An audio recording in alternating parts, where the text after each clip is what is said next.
നമസ്കാരം, ഞാൻ doctor Nisha എസ്തരൻ. Nisha's education ഹബിന്റെ പുതിയൊരു എപ്പിസോഡിലേക്ക് ഏവർക്കും സ്വാഗതം.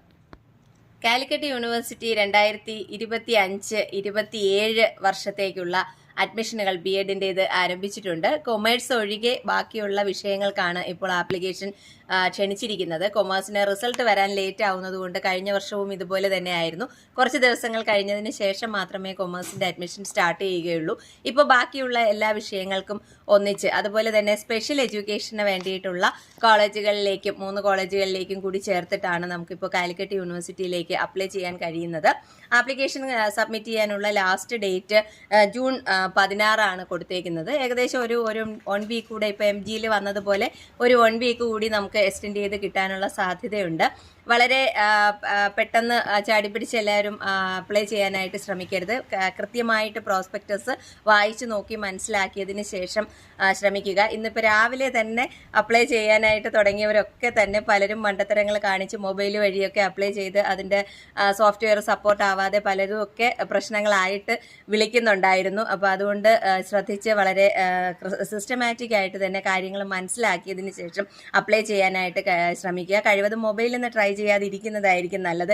കാരണം യൂണിവേഴ്സിറ്റിയുടെ സൈറ്റൊന്നും തന്നെ മൊബൈലിൻ്റെ ആപ്ലിക്കേഷൻസ് സപ്പോർട്ട് ചെയ്യാതെ പലർക്കും പല പ്രശ്നങ്ങളും ഉണ്ടാവുന്നുണ്ട്. അപ്പോൾ അതുകൊണ്ട് ഒന്നുകിൽ നിങ്ങൾ കമ്പ്യൂട്ടർ സെൻ്ററുകളിലേക്ക് ചെയ്യാനായിട്ട് ശ്രമിക്കുക. അപ്പോൾ അങ്ങനെ വരുമ്പോൾ ഞാൻ എപ്പോഴും പറയുന്നൊരു കാര്യം പ്രധാനമായിട്ട് ശ്രദ്ധിക്കുക. അവരുടെ ഉത്തരവാദിത്വമല്ല, നമ്മുടെ ഉത്തരവാദിത്വമാണ് ആപ്ലിക്കേഷൻ കറക്റ്റായിട്ട് ഫില്ല് ചെയ്യുക എന്നുള്ളത്. വളരെ ശ്രദ്ധിച്ച് മാത്രം ചെയ്യുക. അതുപോലെ നമ്മുടെ ഫോൺ നമ്പർ, അതുപോലെ നമ്മുടെ പേഴ്സണൽ മെയിൽ ID ഒക്കെ തന്നെ അതിനകത്ത് അപ്ലോഡ് ചെയ്യാനുണ്ട്. അത് ശ്രദ്ധിച്ചോളുക. മിക്കവാറും നമ്മൾ അക്ഷയ സെൻ്ററുകളിൽ ചെല്ലുമ്പോൾ അവരുടെ ഫോൺ നമ്പരോ അല്ലെങ്കിൽ അവരുടെ മെയിൽ ID ഒക്കെ വയ്ക്കുന്ന ഒരു ട്രെൻഡുണ്ട്. അതിൽ പലപ്പോഴും പലർക്കും പിന്നീട് അഡ്മിഷൻ്റെ ഡീറ്റെയിൽസ് കിട്ടാതെ വരികയും സമയത്ത് ബാക്കി പ്രൊസീജിയർ ചെയ്യാൻ കഴിയാതെ വരുന്നതൊക്കെ ചെയ്യുന്നുണ്ട്. ഈ ഒരു കാര്യങ്ങളൊക്കെ ആദ്യം മനസ്സിലാക്കിയതിന് ശേഷം വേണം അപ്ലൈ ചെയ്യാനായിട്ട് ശ്രമിക്കേണ്ടത്. നമുക്ക് MG യൂണിവേഴ്സിറ്റിയിൽ അപ്ലൈ ചെയ്തിരുന്നത് പോലെയൊക്കെ തന്നെയാണ് ആപ്ലിക്കേഷൻ്റെ ഒരു ഫോം എന്ന് പറയുന്നത്. പിന്നെ ഇനി പ്രധാനമായിട്ടും കാലിക്കറ്റ് യൂണിവേഴ്സിറ്റിയിൽ വ്യത്യാസം വരുന്നത്, നമുക്ക് BE അല്ലെങ്കിൽ BTech പഠിച്ചവർക്ക് മറ്റിടത്ത പോലെ തന്നെ ആണെങ്കിലും 55% മാർക്ക് ഉണ്ടെങ്കിൽ ഫിസിക്കൽ സയൻസിനോ അല്ലെങ്കിൽ മാത്തമാറ്റിക്സിനോ തന്നെ അപ്ലൈ ചെയ്യാനുള്ളൊരു സാധ്യതയുണ്ട്. അതുപോലെ ഫിസിക്കൽ സയൻസ് ഓപ്ഷന് നമുക്ക് ജിയോളജി പഠിച്ചവർക്കും അപ്ലൈ ചെയ്യാനുള്ള ഒരു സാധ്യത കൂടി നമുക്ക് കാലിക്കറ്റ് യൂണിവേഴ്സിറ്റിയിലുണ്ട്. നമ്മൾ നോർമലി BEdന് അപ്ലൈ ചെയ്യുമ്പോഴുള്ള പ്രധാനപ്പെട്ട ഒരു കാര്യം എന്ന് പറയുന്നത്, നമ്മൾ ഈ വ്യത്യസ്തങ്ങളായ പല കോഴ്സുകളും പഠിച്ചവരുണ്ട്. ഇപ്പോൾ PG പഠിച്ചവർ തന്നെ അവരുടെ ഒരു കാറ്റഗറി തന്നെ വരുന്നുണ്ട്. PGയുടെ മാർക്ക് എൻ്റർ ചെയ്യണോ അല്ലെങ്കിൽ ഡിഗ്രിയുടെ മാർക്ക് എൻ്റർ ചെയ്താലാണോ കൂടുതൽ വെയിറ്റേജ് വരിക എന്നൊക്കെ ഉള്ളത് പലരും ചോദിക്കാറുണ്ട്. അപ്പോൾ അതിൽ പ്രധാനമായിട്ടും നമ്മൾ ശ്രദ്ധിക്കേണ്ടത്, നിങ്ങളുടെ ഡിഗ്രിയുടെ മാർക്കും PGയുടെ മാർക്കും ഒന്ന് കമ്പയർ ചെയ്ത് നോക്കുക. ഏത് എൻ്റർ ചെയ്ത് കഴിഞ്ഞാലാണ് ചോദിച്ചേക്കുന്നതിനനുസരിച്ച് നിങ്ങൾക്ക് കൂടുതൽ ഇൻഡെക്സ് മാർക്ക് വരിക എന്നുള്ളത് ശ്രദ്ധിക്കുക. പക്ഷേ നമ്മൾ ഡിഗ്രിയുടെ മാർക്ക് മാത്രമാണ് എൻ്റർ ചെയ്യുന്നതെങ്കിൽ PGയുടെ വെയിറ്റേജ് മാർക്ക് കൂടി വരുന്നുണ്ട്. അപ്പോൾ ആ വെയിറ്റേജ് മാർക്ക് കൂടി ആഡ് ചെയ്യുമ്പോഴുള്ള ഇൻഡെക്സ് മാർക്കാണോ അല്ലെങ്കിൽ നമ്മൾ PGയുടെ പെർസെൻറ്റേജ് വെച്ച് അപ്ലൈ ചെയ്യുമ്പോഴുള്ളതാണോ വെയിറ്റേജ് വരുമ്പോഴുള്ളതാണോ എന്നുള്ളത്, വെയിറ്റേജ് ഇല്ലാതെ ഉള്ളതാണോ എന്നുള്ളത് കൃത്യമായിട്ടൊന്ന് നോക്കുക. ഇത് നോക്കിയതിന് ശേഷം വേണം നിങ്ങളത് കറക്റ്റ് സബ്മിറ്റ് കൊടുക്കാനായിട്ട്. ഇതിലേതാണോ കൂടുതൽ അത് വെച്ചിട്ട് അപ്ലൈ ചെയ്യാനായിട്ട് ശ്രമിക്കുക. ഇനി പ്രധാനമായിട്ടും വേറൊരു കാര്യം എന്ന് പറയുന്നത്, NCC NSSനൊക്കെ മാർക്കുകളുണ്ട്. അപ്പോൾ അതൊക്കെ കൃത്യമായിട്ട് എൻട്രി ചെയ്യുക. അതുപോലെ പല റിസർവേറ്റഡ് കാറ്റഗറികളും വരുന്നുണ്ട്. SC ST കാറ്റഗറി, ഡിസബിലിറ്റിയുടെ കാറ്റഗറി, അതുപോലെ നമ്മുടെ ഡിഫൻസ് പേഴ്സൻ്റെ എലിജിബിൾ ആയിട്ടുള്ള ആൾക്കാർക്കുള്ള റിസർവേഷൻ, ഇതൊക്കെ തന്നെ നമുക്ക് കിട്ടേണ്ടതാണ്.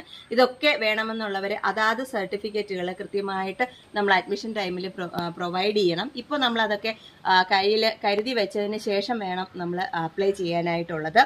760 രൂപയാണ് നമുക്ക് ജനറൽ കാറ്റഗറിക്കാർക്ക് വരുന്നത്. അതുപോലെ 240 രൂപ മാത്രമേ SC ST കാർക്കുള്ളൂ. നമ്മൾ MGയിൽ അപ്ലൈ ചെയ്തിരുന്നപ്പോൾ ഇതിൻ്റെ ഏകദേശം ഇരട്ടിയോളം പൈസ നമ്മൾ അടയ്ക്കേണ്ടതായിട്ടുണ്ടായിരുന്നു. കാലിക്കറ്റ് യൂണിവേഴ്സിറ്റിക്ക് ഇപ്പോൾ ഇത് കുറവാണ്. നമുക്ക് പ്രധാനമായിട്ട് 2 ഗവൺമെൻറ് കോളേജുകളും 2 എയ്ഡഡ് കോളേജുകളുമാണുള്ളത്. പിന്നെ അതുകൂടാതെ 11 സെൻറ്റേഴ്സ് ഉണ്ട് അവിടെ. അതുപോലെ 57 സെൽഫ് ഫിനാൻസിങ് കോളേജുകളുണ്ട്.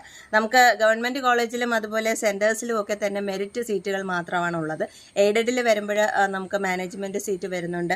അതുപോലെ കമ്മ്യൂണിറ്റി കോട്ട, അതായത് കമ്മ്യൂണിറ്റികളുടേതാണെങ്കിൽ വരുന്നുണ്ട്. പിന്നെ അത് കൂടാതെ നമുക്ക് സെൽഫ് ഫിനാൻസിങ് കോളേജുകളിൽ മെറിറ്റും മാനേജ്മെൻറ്റ് സീറ്റും വരുന്നുണ്ട്. മാനേജ്മെൻറ്റ് സീറ്റുകളിലേക്ക് അപ്ലൈ ചെയ്യുമ്പോൾ ചില പ്രത്യേക കാര്യങ്ങൾ നമ്മൾ ശ്രദ്ധിക്കേണ്ടതുണ്ട്. അപ്പോൾ അതിനെങ്ങനെയാണ് അപ്ലൈ ചെയ്യേണ്ടതെന്നുള്ളത് അത് വ്യക്തമായിട്ട് തന്നെ ഒരു വീഡിയോ ഇതിന് തൊട്ടുകൂടെ തന്നെ വരുന്നുണ്ട്. അതിൽ വിശദമായിട്ട് പറയാവുന്നതാണ്.